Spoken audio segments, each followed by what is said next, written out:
माधवगढ़ के दो व्यापारी धन कमाने के लिए प्रदेश जा रहे थे। रास्ते में उनको एक घना जंगल पार करके जाना था। चमन भाई, जल्दी जल्दी चलो। हमें शाम होने से पहले उस घने जंगल को पार करना होगा। अरे हीरा भाई, मैंने तो सुना है वो बड़ा भयानक जंगल है। उसमें कई तरह के जंगली जानवर रहते हैं। हीरा भाई, क्यों ना हम दूसरे रास्ते से शहर चलें। अरे चमन भाई, दूसरे रास्ते से शहर जाने में हमें 2 से 3 दिन लग जाएंगे। फिर उस रास्ते पर डाकुओं का भी तो खतरा है। कहीं हमें डाकुओं ने पकड़ लिया तो वो हमारा सारा धन छीन लेंगे। फिर हम व्यापार कैसे करेंगे? हाँ, ये बात तो तुम ठीक कह रहे हो भाई। जंगल के रास्ते से तो हम सुबह तक शहर पहुंच जाएंगे। तो चलो जल्दी से इस जंगल को पार करते हैं। फिर वे दोनों जंगल की तरफ चल देते हैं। काफी चलने के बाद वे जंगल के बीच में पहुंच जाते हैं। बहुत दिन हो गए किसी इंसान का खून नहीं पिया। अगर मुझे उस साधु ने इस जंगल में ही रहने का श्राप ना दिया होता तो मैं हर रोज इंसानों का खून पीती। पर यहाँ इस घने जंगल में कोई इंसान नहीं आता। मेरा तो मूड ही खराब हो गया है इन जंगली जानवरों का खून पीते पीते। हाय, मैं क्या करूं? अगर इस जंगल में कोई इंसान मिल जाए तो मजा आ जाएगा। कितना भयंकर जंगल है ये। यहाँ तो दूर दूर तक इंसान का नामो निशान भी नहीं है। लगता है इस पूरे जंगल में हम दोनों ही अकेले हैं। हाँ चमन भाई, तुम ठीक कह रहे हो। जंगल तो बड़ा ही भयानक है। चलो जल्दी से इसे पार करते हैं।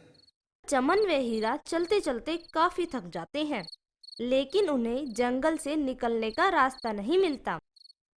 ये जंगल कब खत्म होगा हीरा भाई? हीरा भाई, तुम्हें ऐसा नहीं लगता जैसे ये कोई भूतिया जंगल हो? देखो ना भाई, ये पेड़ भी काले हैं यहाँ के। हाँ तुम ठीक कह रहे हो भाई।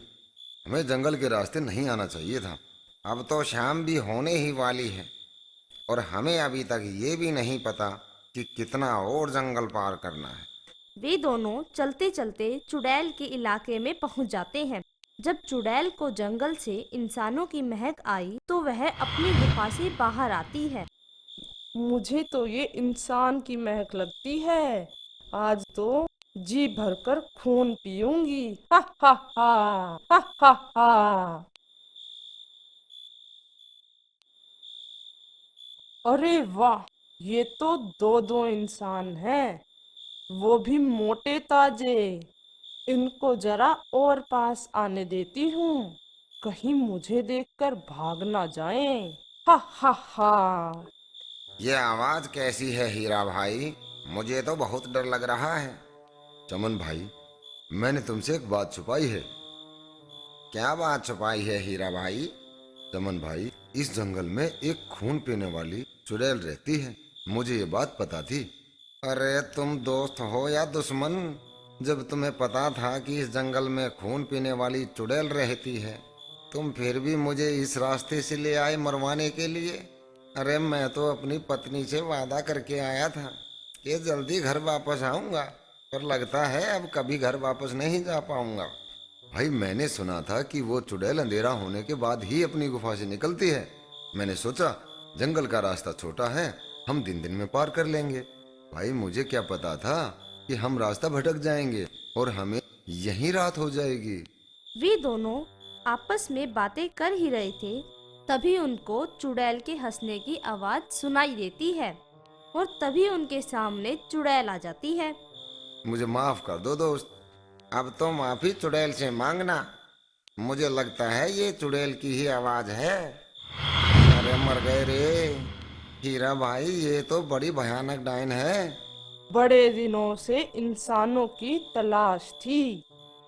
बहुत दिनों के बाद इस जंगल में कोई इंसान दिखा, वो भी एक साथ दो दो। आज तो जी भरकर इंसानों का खून पीऊंगी। देखो ना, हमारा खून पीने की बात कर रही है। हे चुड़ैल जी, हमें छोड़ दो। हम यहाँ से दोबारा कभी नहीं आएंगे। छोड़ दूं? छोड़ दूंगी, तुम दोनों का सारा खून पीने के बाद। फिर चुड़ैल उन दोनों को अपने साथ उठाकर ले जाती है। अरे कोई बचाओ रे इस चुड़ैल से, अरे छोड़ दो रे। अरे नास पीटी, तुझे कीड़े पड़े। अरे छोड़ दे हमें, छोड़ दे चुड़ैल। चुड़ैल उन दोनों को अपनी गुफा में ले जाती है। अभी मैं नहा के आती हूँ, फिर तुम दोनों का एक साथ खून पीऊंगी। कुछ देर और जी लो। हा हा हा। फिर चुड़ैल गुफा का दरवाजा पत्थर से बंद करके नहाने चली जाती है। हीरा भाई, ये क्या किया आपने? अब तो भगवान को याद कर लो। चुड़ैल के आते ही हम दोनों का काम तमाम हो जाएगा। रुको चमन भाई, मेरे पास कुछ है जिससे हो सकता है हम बच जाएं। अरे जल्दी बताओ क्या है, मेरी तो वैसे ही जान निकली जा रही है। चमन भाई, जब मुझे जंगल में चुड़ैल का पता चला तो यहाँ आने से पहले मैं एक साधु के पास गया था। साधु ने मुझे कुछ काली मिर्चें पढ़कर दी थी और कहा था कि मैं इन्हें जिस किसी के ऊपर भी फेंकूंगा वो कुछ देर के लिए बेहोश हो जाएगा। क्या इसका असर चुड़ैल पर भी होगा? ये तो पता नहीं, पर जैसे ही चुड़ैल नहाकर आएगी मैं उस पर यह मिर्च फेंकूंगा। अगर वो बेहोश हो जाती है तो हम भागकर गुफा के द्वार को चट्टान से बंद कर देंगे और यहाँ से भाग जाएंगे। चुड़ैल जैसे ही नहा के आती है, हीरा उस पर काली मिर्च फेंक देता है। चुड़ैल बेहोश होकर नीचे गिर जाती है। वे दोनों जल्दी से बाहर आकर गुफा का दरवाजा बंद कर देते हैं।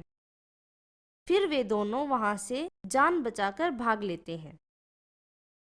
एक गांव के बाजार में दो व्यापारी रहते थे। एक का नाम मोहन था और दूसरे का अजीत। उन दोनों की दुकान पास पास ही थी।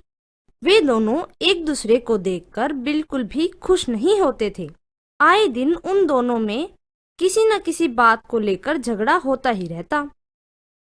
एक दिन अजीत अपने नौकर रामू से कहता है, अरे ओ रामू, अरे कहाँ मर गया तू? इधर तो आ जरा। आया मालिक। हाँ बोलो मालिक, क्या बात है? आप आज सुबह सुबह इतना गुस्सा क्यों कर रहे हैं? क्या मालकिन ने खाना नहीं दिया क्या आपको आज? खाने की छोड़, तू ये बता, ये दुकान के आगे इतना कचरा कैसे आया? तूने किया है क्या? नहीं मालिक, मैंने तो अभी तक झाड़ू भी नहीं निकाली है।